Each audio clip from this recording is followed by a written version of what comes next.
In this video, I'll show you how to store secrets and API keys in Replit. First, sign into your Replit account and open the project where you want to store your API keys or other sensitive information. Next, click the Secrets tool in the Workspace sidebar. If you don't see it right away, open the Tools menu and select Secrets. After that, click Add Secret. Enter a name for your environment variable, such as OpenAI API key or Stripe secret key, then paste the corresponding secret value into the value field. Now, save the secret.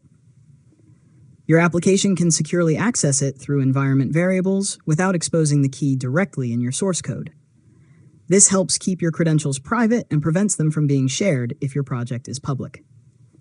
Finally, run your project and verify that your application can successfully read the secret and connect to the external service. Whenever you need to update a key, simply return to the Secrets tool and edit the stored value. And that's it. You've successfully learned how to store secrets and API keys in Replit.